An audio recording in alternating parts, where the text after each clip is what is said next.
শহীদদের ইমাম, এই জুলাই বিপ্লবের রুহানি নেতৃত্ব আবু সাঈদ আমাদের সকলের পূর্বসূরি। জুলাই সনদ তারা মুখে মুখে কার্যকর করবে বলছে, এটা তাদের কেবলই মৌখিক প্রতারণা। আবু সাঈদ বৈষম্য বিরোধী ছাত্র আন্দোলনের একজন সমন্বয়ক হিসেবে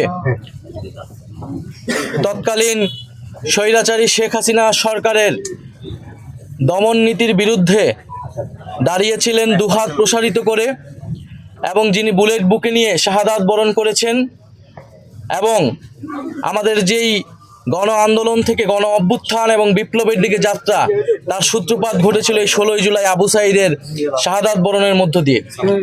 আবু সাঈদ আমাদের শহীদদের ইমাম, এই জুলাই বিপ্লবের রুহানি নেতৃত্ব আবু সাঈদ আমাদের সকলের পূর্বসূরি।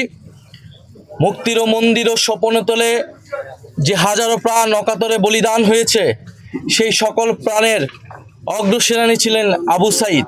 আবু সাঈদের পাশাপাশি শহীদ মুগ্ধ, শহীদ ওয়াসিম, শহীদ ফারহান ফায়াজ, শহীদ নাইমা সুলতানা, শহীদ রিয়াগব, শহীদ হৃদয়চন্দ্র তরুয়া সহ যে হাজারো শহীদ, 1400 শহীদ হয়েছেন, এবং 30,000 যারা আহত যোদ্ধা রয়েছেন, আমরা সকলকে শ্রদ্ধার সাথে স্মরণ করছি আজকের এই দিনে। গণভোট হয়েছিল আবু সাঈদদের যে আত্মত্যাগ, সেটাকেই শ্রদ্ধা জ্ঞাপন করতে। সেই সুফলটা যাতে সবাই পায়, বাংলাদেশের জনগণ পায়। তা আমরা দেখলাম গণভোটে 70% মানুষ গণভোটের পক্ষে, হ্যাঁর পক্ষে রায় দিয়েছে, কিন্তু বর্তমান সরকার সেই রায়ের সাথে বিশ্বাসঘাতকতা করেছে, প্রতারণা করেছে, এবং সেই গণভোটের রায় তারা কার্যকর করছে না। জুলাই সনদ তারা মুখে মুখে কার্যকর করবে বলছে, এটা তাদের কেবলই মৌখিক প্রতারণা।